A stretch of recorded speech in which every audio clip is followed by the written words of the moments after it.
मेरी लड़ाई किसी जाति के खिलाफ नहीं है, किसी धर्म के खिलाफ, मेरी लड़ाई अन्याय के खिलाफ। जो भी अपराध करेगा, कोई भी हो, चाहे कितना भी ताकतवर हो, मैं लड़ूँ। आज भी इस बात को कह रहा हूँ, कल भी था और हमेशा ऐसा रहूँ। दूसरा, मेरी जात लड़ाई उन लोगों के अधिकारों के लिए जिनको इंसान भी नहीं समझा जा रहा है, जो जानवरों से बुरा जीवन यापन कर रहे हैं, लोग उनकी तरफ देख नहीं रहे। मेरी लड़ाई उनके लिए है, व्यक्तिगत मेरे लिए नहीं। मैं तो लॉयर भी हूँ,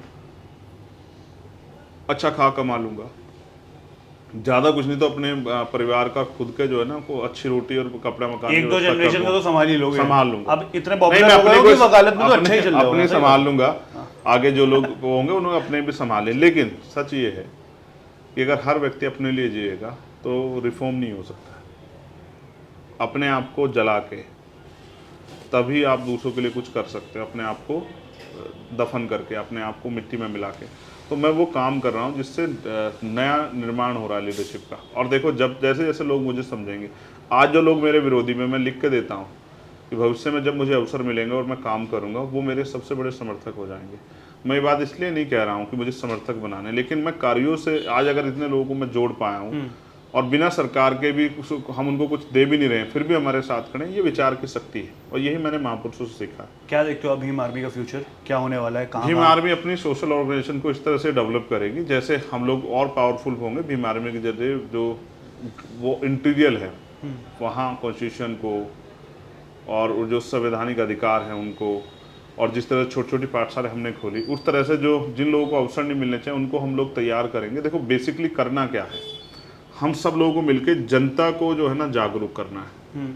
उन्हीं के लिए तो काम कर रहे हैं। जिस दिन लोग जागरूक हो जाएंगे, आपको पता हो जाएगी मेरी जेब में जो पेन लगा ये आपका है, फिर आप इसकी मांग करोगे, आप इसको किस ना किस तरह लेने का प्रयास करोगे। बस हमें जनता को उनके अधिकार बताने, ठीक है, उसके लिए जागरूक करना। बट ये किस तरीके से होता है? मतलब अवेयरनेस कैंप्स होते हैं? हाँ, छोटी छोटी मीटिंग्स होती हैं, गाँव में जाते हैं, मीटिंग करके पूरे गाँव को इकट्ठा करके, स्पेशली उन वर्गों को जिन वर्गों को बहुत बुनियादी जरूरत है। जैसे आपके पास 2 रोटी है, एक से आपका पेट भर जाए, एक आप किसे दोगे? उसको जिसके पास पहले से एक्स्ट्रा पड़ी हुई है, या उसको जिसके पास कुछ भी नहीं है। अभी मैं उनके लिए ज़्यादा काम कर रहा हूँ जिनके पास कुछ नहीं है। तो हम उनको इकट्ठा करके, मैं भी जाता हूँ, हमारे नीचे की लीडरशिप भी जाती है, वो जाके उनको समझाने का काम करती है कि भाई संविधान ने आपको अधिकार दिया। सबसे बड़ा अधिकार है वोट का अधिकार, जो करोड़ों रुपए से महंगा है। अगर आपने अपनी वोट को, कहते हैं वोट 2 धारी तलवार है, अगर आपने इसको विरोधी को दे दिया तो वो ताकतवर होकर आपके संवैधानिक अधिकारों को और आपके सम्मान सुरक्षा के साथ खिलवाड़ करेगा।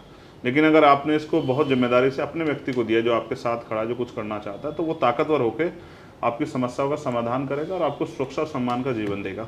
तो हम लोग सब चीज़ों पे काम करते हैं, एजुकेशन पे भी काम करते हैं, क्योंकि गरीबों के पास एजुकेशन से बड़ा हथियार नहीं है। फिर उसके बाद संगठित होना भी बहुत ज़रूरी है, क्योंकि देखो 2 लोगों की आवाज़ से कोई फर्क नहीं पड़ेगा, लेकिन 2 लाख लोगों की आवाज़ से फ़र्क पड़ेगा, 20 लाख लोगों की आवाज़ से और फर्क पड़ेगा, और 20 करोड़ लोगों की आवाज़ से और फर्क पड़ेगा। हमें बड़े संख्या में लोगों को इस विचार के साथ खड़ा होना है कि आपको अपनी मुक्ति के रास्ते के लिए संगठित होकर अपनी वोट का प्रयोग आज़ाद समाज पार्टी के समर्थन में करना पड़ेगा, तभी जाके बदलाव होगा।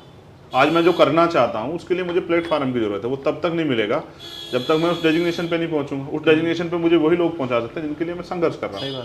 इसलिए मैं उनको बार बार समझाता हूँ कि अपनी वोट को जो है आप आज़ाद समाज पार्टी को दो, जिससे हम लोग ताकतवर हों। और जो हम कर, जो विजन हम पे है, जैसे मैं आपसे कह रहा हूँ कि मैन्युफैक्चरिंग में हम दुनिया में सबसे बड़ा देश बन सकते हैं और बहुत सारे लोगों तक रोजगार पहुँच सकता है। हम टेक्निकल एजुकेशन पे हमें ज़्यादा काम करना चाहिए कि लोग अपने घर से भी काम कर सकें। महिलाओं को हमें घर तक रोजगार पहुँचाना चाहिए। आज इस देश में महिलाओं का है क्या? बहुत सारी, देखो समय की कीमत है, दुनिया में समय की कीमत है, लेकिन क्या हमारे देश की महिलाएं, बेटियां उसी तरह से उनकी समय का हम लोग प्रयोग कर पा रहे हैं, उनका लाभ ले पा रहे हैं कंट्री डेवलपमेंट में? वो घर पे ही तो रह रही हैं, बस वो करना भी चाहती है, लेकिन हमने इस तरह का हमारे यहाँ व्यवस्था है कि उनको अवसर नहीं मिल रहे हैं। उनको मजबूरी में टीवी देखना पड़ रहा है, घर में वो है। अगर हम उनके समय का सही प्रयोग करें तो बहुत कुछ क्या आपके पार्टी में भी उतने ही? हाँ बिल्कुल, नहीं, उतने ही रिप्रेजेंटेशन है महिलाओं का भी? देखो, फिर मैं कह रहा हूँ, अभी तो मैं सच कह रहा हूँ, जिस समाज का हम लोग नेतृत्व कर रहे हैं वहाँ तो पुरुषों के पास उस तरह के अवसर नहीं है। अवसर का मतलब ये है कि संसाधन भी नहीं है। वो जाएंगी कैसे? आज के समय में बहुत सुरक्षा का माहौल नहीं है। गृह मंत्री तो आगे यूपी में हमारे यहाँ कह देते हैं कि रात को 12 बजे भी जो है गहने पहन के महिला निकल रही है, दिन में नहीं निकल पा रही है भाई। तो उनको भी हम लोग इतना सशक्त तो कर रहे हैं कि वो अपने हक के लिए आवाज़ उठा सकें, और आज बोलने लगे हैं लोग।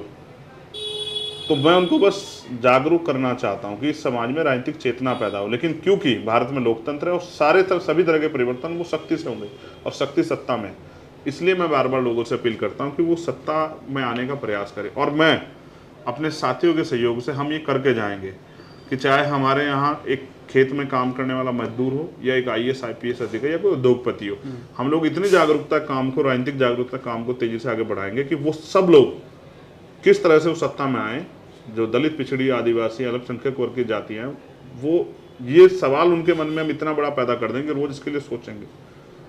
वो जातियाँ जिनका एक MLA भी अभी नहीं बना होगा, मंत्री तो बहुत दूर की बात, जिनका भी एक IAS IPS भी नहीं बना, उन जातियों को भी पैरों पे खड़ा करना। जैसे हमारे यहाँ बहुत सारी मोस्ट बैकवर्ड केस जाता है, पाल है, प्रजापति है, कश्यप है, निषाद है, मल्ला है, सैन है, जिसको हम सविता समाज भी कहते हैं।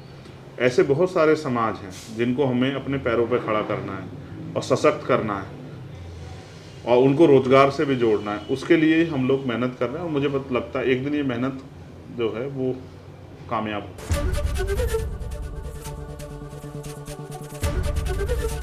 ABP गंगा, खबर आपकी, जुबान आपकी।